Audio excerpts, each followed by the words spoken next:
नमस्कार मेरे भाई, स्वागत है आपका आपके इस परिवार में। आप सभी जानते हैं कि एसएससी जीडी 2026 के जो 23 फरवरी से एग्ज़ाम होने वाले थे वो पोस्टपोन हो चुके हैं। फाइनली नोटिफिकेशन तो नहीं आया है, लेकिन स्लॉट बुकिंग स्टार्ट नहीं हुई है और समय बचा है आपके पास मैक्सिमम 7 दिन। तो इसका मतलब ये तो कंफर्म है कि वो पोस्टपोन हो चुके हैं।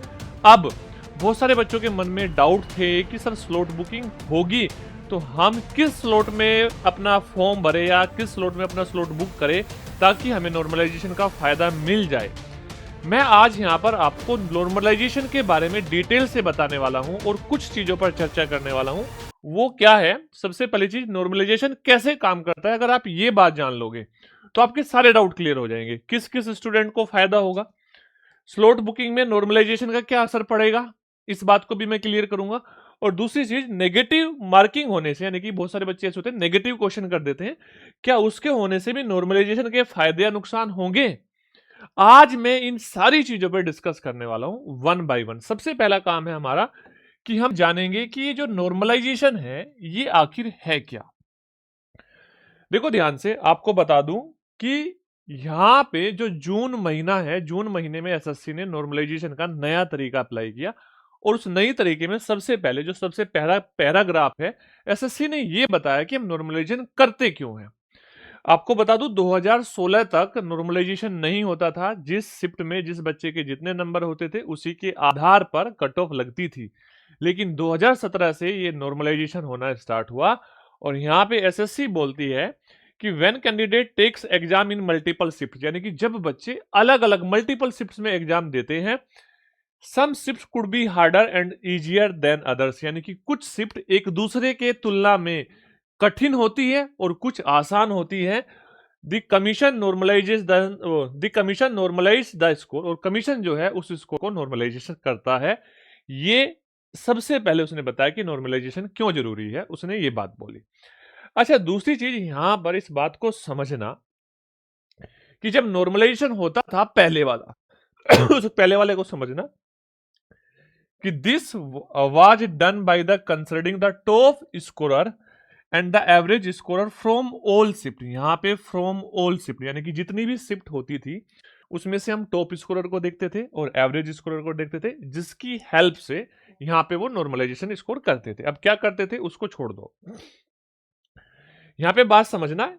यहाँ पे वो बोल रहे कि जब नॉर्मलाइजेशन होता था ना, वो जो उसकी सिंगल शिफ्ट थी उसके अनुसार नहीं होता था, जिसकी वजह से कुछ बच्चों को फायदा हो जाता था और कुछ बच्चों को नुकसान हो जाता था। तो यहाँ पे अब उन्होंने एक नया मेथड निकाला है जिसको बोल रहे हैं a new producer of the normalisation which is based on the equipercentile method. ये इक्वी परसेंटाइल मेथड के बेस पर नया उन्होंने रूल निकाला है। और ये रूल, एक बात और ध्यान रखना, ये रूल आपकी अपनी शिफ्ट पर अप्लाई होगा। मतलब कि आपको यहां पर दूसरी शिफ्ट हार्ड है, दूसरी शिफ्ट इजी है, इससे कोई फर्क नहीं पड़ना चाहिए। यहां पर आपकी शिफ्ट के ऊपर ही नॉर्मलाइजेशन होगा। और ये कैसे होगा इस बात को समझ लो। मैं इतनी बड़ी लैंग्वेज को ना पढ़ के आपको सिंपल भाषा में समझाना चाहता हूं। जैसे मान लो आपकी शिफ्ट में 100 बच्चों ने पेपर दिया और 100 बच्चों ने जब पेपर दिया और आपके 80 बच्चों से ज्यादा स्कोर है, मतलब 80 बच्चे ऐसे हैं जो आपके स्कोर से कम हैं, तो इसका मतलब वो बोलेंगे आपका 80 परसेंटाइल स्कोर है। अगर 81 बच्चे आपसे कम है तो आपका 81 परसेंटाइल स्कोर है। तो यहां पर ये जो परसेंटाइल स्कोर सबसे पहले निकालेंगे और हर शिफ्ट का ये परसेंटाइल स्कोर निकालेंगे। अब मान लो ये पहले जो कट ऑफ बनाएंगे परसेंटाइल स्कोर में बनाएंगे। परसेंटाइल स्कोर में मतलब उन्होंने बोल दिया कि भाई 90 परसेंटाइल स्कोर पे हमने क्या निकाल दिया, कट ऑफ निकाल दिया। अब 90 परसेंटाइल का मतलब क्या है, आप अपनी शिफ्ट में जितने भी बच्चे पार्टिसिपेट कर रहे हैं इस बात को समझ लो। ऐसा हो सकता है कि मान लो एक शिफ्ट में 200 बच्चे पार्टिसिपेट कर रहे हैं और 200 में से आप टॉप 20 में होने चाहिए। कितने में होने चाहिए? टॉप 20 में। अगर 200 बच्चे इस शिफ्ट में पार्टिसिपेट कर रहे हैं, मान लो एक शिफ्ट में 2000 बच्चे पार्टिसिपेट कर रहे हैं, तो आप यहां पे टॉप 200 में होने चाहिए।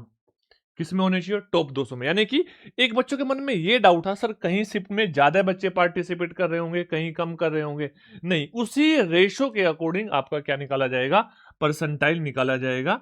तो यहां पे आपको ये बता दूं कि जो आपकी वैकेंसी होगी वो वैकेंसी को उसी रेशो में बांट दिया जाएगा और उसी के हिसाब से एक परसेंटाइल डाटा निकाला जाएगा और सब शिफ्टों में से उसी रेशो में बच्चे लिए जाएंगे।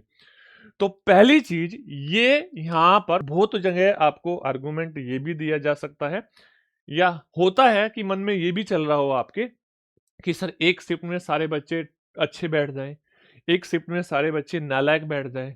क्या ऐसा पॉसिबल है? अगर देखा जाए प्रैक्टिकली ऐसा तो लगभग नामुमकिन है, पॉसिबल नहीं है। फिर भी बहुत रेयर चांस है कि कहीं ऐसा हो जाए, कहीं ऐसा हो जाए, बहुत रेयर चांस है। फिर भी मैं बोलूंगा अगर फाइनली मुझसे पूछा जाए तो ऐसा होने की संभावना लगभग ना के बराबर है, यानी कि ऐसा नहीं होने का। अब ऐसा नहीं होने का तो आप पहली चीज ये बात समझ लो कि आप किस शिफ्ट में पेपर दे रहे हो ये मैटर नहीं कर रहा है। आपकी शिफ्ट आसान आ रही है ये भी मैटर नहीं कर रहा है, आपकी शिफ्ट टफ आ रही है ये भी मैटर नहीं कर रहा है। आपका मैटर कर रहा है परसेंटाइल। और परसेंटाइल मैंने बताया क्या होता है। परसेंटाइल होता है भाई, मान लो अगर 100 बच्चे हैं और आपके 80 बच्चों से ज्यादा स्कोर है तो इसका मतलब 80 परसेंटाइल आपका परसेंटेज है। समझ रहे हो? परसेंटाइल में एवरेज में बात करेंगे, ठीक है। ये सारी चीजें थी, नॉर्मलाइजेशन इस तरीके से होगा। और अब अपनी प्रत्येक शिफ्ट का होगा और प्रत्येक शिफ्ट में से बच्चे लिए जाएंगे, उसी रेशो में लिए जाएंगे वैकेंसी के अकॉर्डिंग, ठीक है। जैसे मान लो मैं फॉर एग्जांपल बता रहा हूं, मान लो हमारे पास 10 शिफ्ट हुई, 10 शिफ्ट हुई और 10 शिफ्ट में हमें बच्चे चाहिए 2000, हमें बच्चे चाहिए 2000, तो वो लगभग एक शिफ्ट से 200 बच्चे लेंगे, एक शिफ्ट से 200 बच्चे लेंगे। लेकिन अगर एक शिफ्ट में बच्चे बहुत कम है तो उसी रेशो में वो भी डाटा कम हो जाएगा, उसी रेशो में वो भी डाटा कम हो जाएगा। ये है आपका नया इक्वी परसेंटाइल मेथड। अब इस बात को समझ लो। क्या सर किसी स्टूडेंट को ज्यादा फायदा होगा? नहीं भाई, मैं आपको पहले ही क्लियरली मना कर दूं, यहां पे ऐसे चांस कम है, ऐसे चांस बहुत कम है कि किसी स्टूडेंट को, पर्टिकुलरली स्टूडेंट को ज्यादा फायदा हो जाए। दूसरी चीज, क्या स्लॉट बुकिंग में इस नॉर्मलाइजेशन पर इफेक्ट पड़ेगा? भाई हमने क्या बोला कि किसी बच्चे ने स्लॉट बुकिंग स्टार्टिंग में कर दी, किसी बच्चे ने लास्ट में कर दी। इस पे देखो नॉर्मलाइजेशन का तो कोई इफेक्ट नहीं पड़ेगा। हाँ, लेकिन ऐसा हो सकता है कि आपने अगर स्लॉट बुकिंग बीच में करी या लास्ट में करी तो आपको थोड़ा सा पेपर का एक आइडिया मिलना स्टार्ट हो जाएगा। देखो एसएससी ने बैन कर रखा है लेकिन फिर भी कहीं ना कहीं आपको थोड़ा थोड़ा पता चल जाएगा कि भाई इस तरीके से पेपर पूछा जा रहा है और इस तरीके से मैं तैयारी कर सकता हूं। खासकर मैथमेटिक्स रीजनिंग में इसका फायदा ज्यादा देखने को मिल जाता है, ठीक है। अच्छा, दूसरा चीज, क्या नेगेटिव मार्किंग से नॉर्मलाइजेशन का यहां पर आपको नुकसान होगा? यस या नो? देखो फिलहाल के लिए तो यहां पर अगर हम नए नॉर्मलाइजेशन मेथड के अकॉर्डिंग देखें, फिलहाल के लिए यहां पे कोई नुकसान नहीं है। लेकिन 2025 से पहले यहां पर अगर आप ज्यादा नेगेटिव करते थे तो उसका नुकसान होता था। ये देखा भी गया है 2025 के एसएससी जीडी के पेपर में। एक ही शिफ्ट में बच्चे को, एक को 3.5 नंबर का नॉर्मलाइजेशन मिल रहा है, एक को 10.5 नंबर का नॉर्मलाइजेशन मिल रहा है। इतना डिफरेंस देखा गया था। सिर्फ वजह क्या थी? जिसको कम नंबर का मिला था उसके नेगेटिव ज्यादा थे। लेकिन इस नॉर्मलाइजेशन मेथड के अनुसार यहां पे आपको नेगेटिव से कोई फर्क नहीं पड़ेगा, यानी कि आपको पूरा पेपर अटेम्प्ट करना है, पेपर को बिल्कुल भी छोड़ना नहीं है।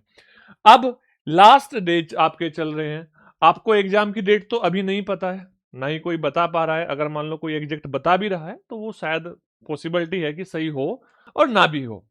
लेकिन अब मैं आपको ये बता दूं कि होली के बाद आपका होना है, ये बात कंफर्म है।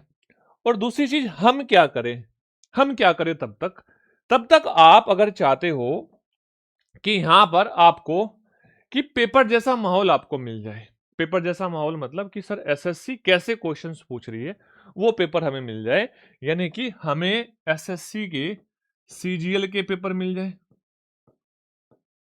हमें सीएचएसएल के पेपर मिल जाए, हमें सीपीओ के पेपर मिल जाए, हमें दिल्ली पुलिस के पेपर मिल जाए और दिल्ली पुलिस में सारे पेपर मिल जाए तो हमारा टेलीग्राम ज्वाइन कर लेना।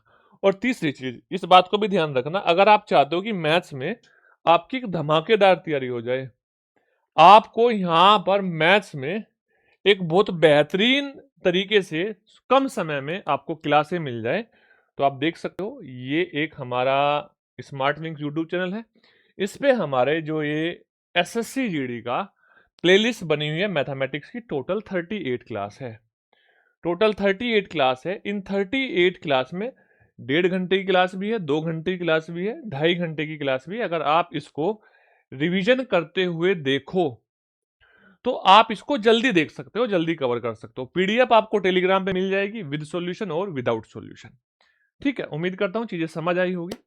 कमेंट सेक्शन में जरूर बताना कि आपको किस प्रकार की वीडियो चाहिए, क्या इंफॉर्मेशन चाहिए, जिसके बारे में आप कंफ्यूज हो वो आप जरूर बताना। मैं उसका रिप्लाई करूंगा और हो सकता है कि मैं उस पर वीडियो बना दूं।